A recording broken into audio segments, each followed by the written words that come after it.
Eh bien salut à tous, bienvenue sur ma première vidéo et c'est une vidéo de présentation de la bécane. Je me suis dit peut-être pour commencer cette chaîne, ça serait bien de présenter la moto et aussi de vous expliquer un petit peu pourquoi la MT-09 et pas une autre. Alors ça va pas être un test, hein. Je suis en rodage là. Et je vais pas pouvoir vraiment vous dire ses points forts, ses points faibles maintenant, malgré que j'ai déjà un bon avis, malgré que je suis en rodage. Et ça c'est grâce à déjà on va parler de son moteur, le CP3 3 cylindres 93 Nm de couple. Donc je suis passé, en fait je suis parti d'un constat assez simple en me disant je suis en permis à deux, on est effectivement bridé au niveau de la puissance, mais au niveau du couple c'est un peu open bar, hein, chacun fait comme il veut, et vu qu'elle a un gros couple, moi c'est quelque chose qui me parle. Du simple fait déjà que tout équipé, je fais genre un bon 100 kilos, hein. Je me suis pas pesé, mais ça fait un petit moment, mais oui ça doit être ça, hein, clairement. Donc pour transporter une armoire normande, vaut mieux avoir du couple, qu'on soit d'accord. Et voilà. Et surtout, chose qui est importante, c'est que effectivement elle a, comme je disais, 93 Nm de couple, mais elle les a à 7000 tours, ce qui n'est pas pareil si vous prenez, je sais pas, prenons un exemple de 4 cylindres qui va peut-être aussi avoir plus de 90 Nm de couple. Pardon, excusez-moi madame, je vous ai pas laissé passer, je parle et je fais pas attention, voilà, vous m'excuserez aussi. Allez, vous, je vais vous laisser passer par contre. Je veux bien faire une connerie, mais pas deux. Et du coup, j'en étais, oui, je disais les 4 cylindres, oui, s'il a son couple à 12 000 tours, et oui, ça va être un peu moins souple, ça va être très creux, très linéaire, en bas. Et là, avec le 3 cylindres, je trouve que c'est voilà, c'est vraiment la plage d'utilisation où je m'exprime le mieux, parce que je fais surtout beaucoup de villes, de nationales, et comme on est ici sur la Côte d'Azur, alors effectivement d'un côté on a la mer, mais de l'autre côté on a aussi les montagnes. Donc avoir du couple, c'est vraiment quelque chose qui, pour moi, est important.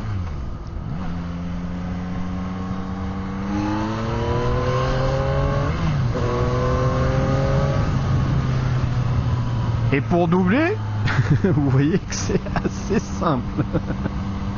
Vraiment non, je suis en rodage, hein. Je l'ai pas mis à fond, hein. En sachant que le rodage ici sur cette CP3, donc on a la vidange à 1000 km. Faut pas dépasser, faut pas rester trop longtemps au-dessus de 5300 tours. Donc en gros, si voilà, comme là j'ai dû passer à un moment à 6005, ça va, c'est pas grave, il faut juste pas rester à des au-dessus de 5003. Et en fait, une fois la vidange des 1000 km faite, c'est pas fini le rodage.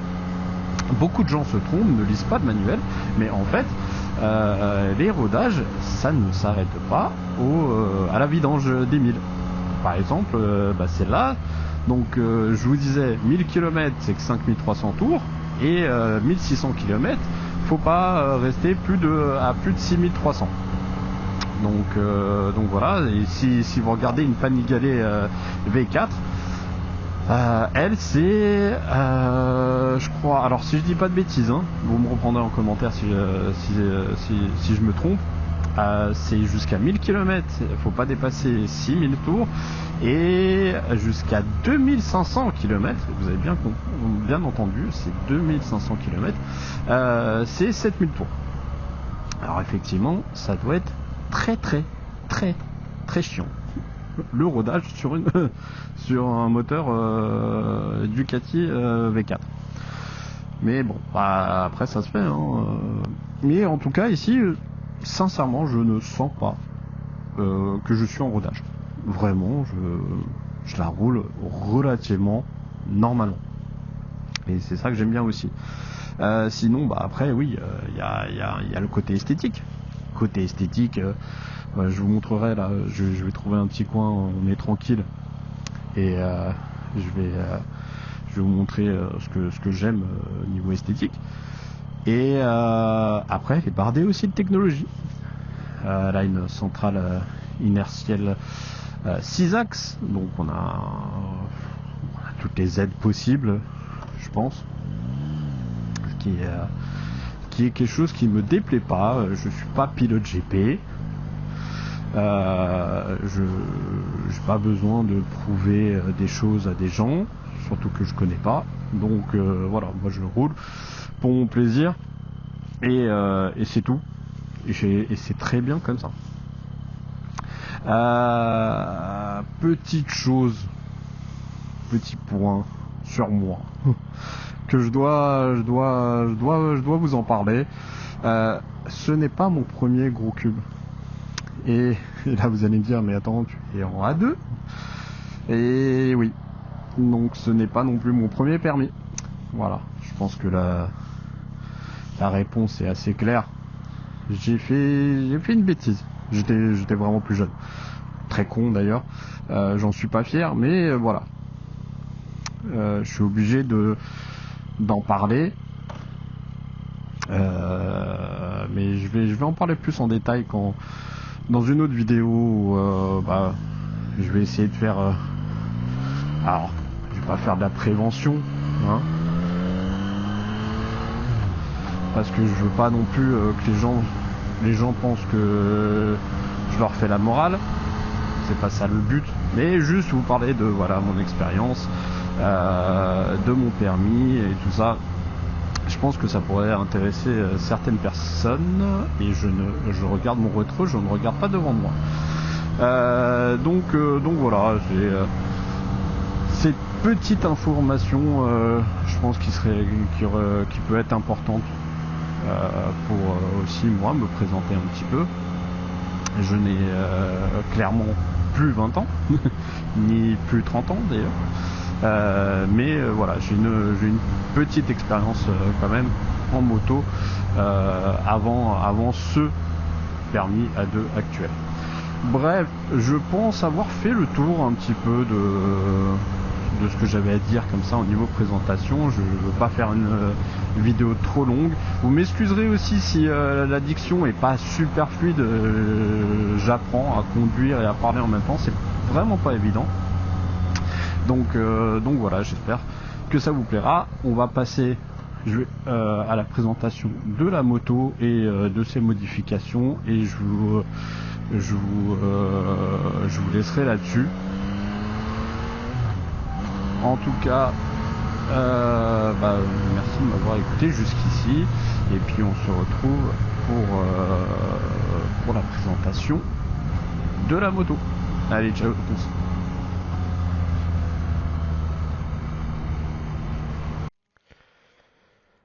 Et voici la MT-09, la mienne, avec ses petites modifications. On fait un petit tour comme ça. C'est rapide. Je trouve vraiment qu'elle a des lignes très très belles. Et ce que je vous disais, j'adore vraiment ce côté, ce côté réservoir là devant, très bodybuildé avec cette face avant qui est assez plate. Ça me rappelle vraiment les motos de stunt des années 90. quand il prenait donc des, des motos sportives pour les décaréner et juste mettre une plaque devant. Et en plus, c'était vraiment, on voit qu'elle est très très basse en fait. Il y a une position qui est vraiment beaucoup plus sur l'avant. Donc, je vous la monte un petit peu là, sous toutes les coutures. Et on va parler des modifications que j'ai faites.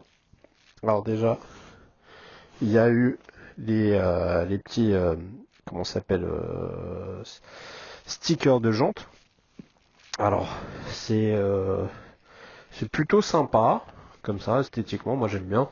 Après, c'est un peu une galère à poser parce que en fait, on vous file de la colle super glue, mais qui est très liquide, et donc vous en foutez partout et voilà, c'est pas le truc que je pense je referai quand je vais changer les pneus, on verra, ou alors faut que je trouve une solution plus simple, peut-être démonter toute la roue, le poser à plat et tout, faire ça bien. Sinon, on a mis le petit réservoir ici en carbone de chez Carbon Tourist. C'est du vrai carbone, c'est pas du AliExpress. Ici, petite protection G-Tooling. Bon, on va pas se mentir, ça va surtout servir si elle tombe à l'arrêt. La protection de comment ça s'appelle, de cadre moteur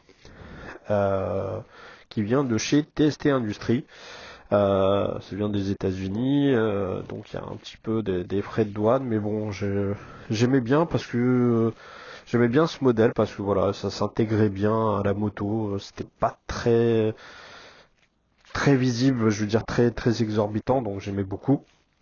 Au cas où vous vouliez le faire, juste pour vous dire, ça, les deux vis ici et celle qui est là, ça se fait à la clé dynamométrique. Donc ici c'est 25 Nm et ici c'est 60.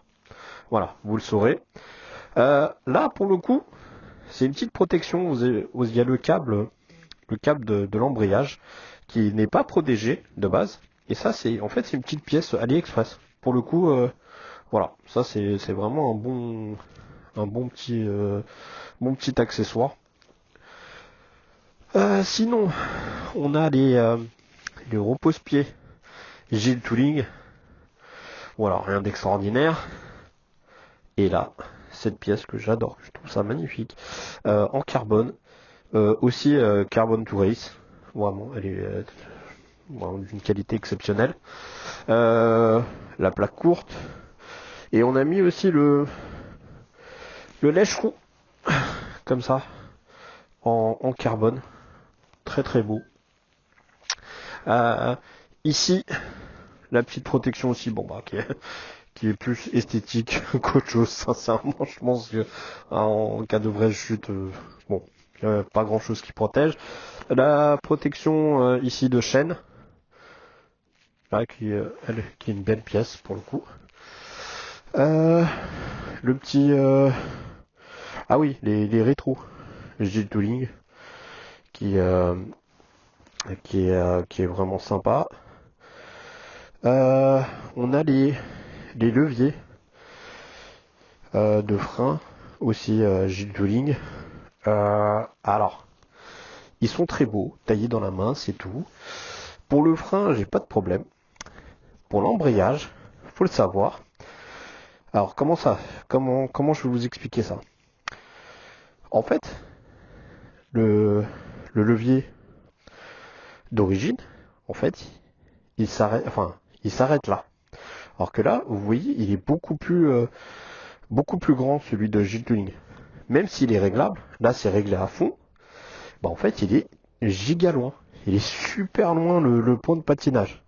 En fait, le fait qu'il soit plus loin, bah, il a décalé le point de patinage et en fait, on n'a pas beaucoup d'amplitude. Alors on a essayé de régler avec la garde et tout, mais ça marche pas des masses.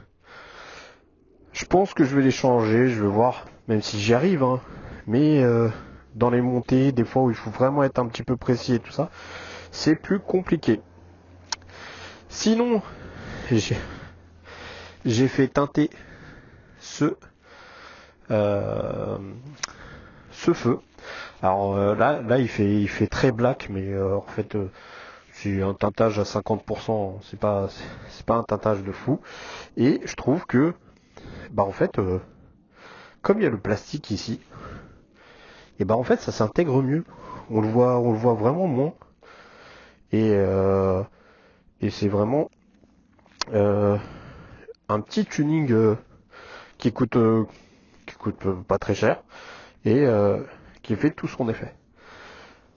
On va finir par la selle confort qui est qui est plus jolie que celle de base. Après, plus confortable. Bof. J'ai pas vraiment vu d'énormes différences. Faudrait que j'essaye sur des heures de roulage. Peut-être là il y a une différence, mais comme ça, première vue, pas grand chose. On a le capot de selle passager qui vient de la marque française d'ailleurs, Air Max, et le match, c'est pas moi qui l'ai pas, hein. C'est arrivé comme ça, hein. Et du coup le match est parfait entre les couleurs. On finit par les protections de réservoir. Au départ j'avais mis que celle-là. Je me suis dit bon ça c'est inutile. Et en fait le vernis il est bien. Il est bien fait le vernis, parce que franchement à chaque freinage on glisse. Du coup j'ai quand même au final mis ça. Et ça rend pas dégueu, je trouve. C'est pas moche en fait. Après les goûts et les couleurs, qu'on soit d'accord. Et puis le support SP Connect qui est directement fixé en fait sur le support de guidon. Voilà, je pense que j'ai fait le tour. Et puis j'espère que la vidéo vous aura plu. J'ai essayé d'être le plus concis possible, mais bon, il y a beaucoup de choses à dire. Excusez-moi encore si tout n'était pas parfait, le son, ma diction et tout ça. Je débute, c'est le métier qui rentre. En tout cas, j'espère que la vidéo vous aura plu. N'hésitez pas, comme d'habitude, vous connaissez la chanson, à vous abonner, à liker, à laisser des commentaires. Si vous voulez me suivre sur Instagram, je vous laisserai mon Instagram aussi dans la description. Et puis voilà, ciao tout le monde.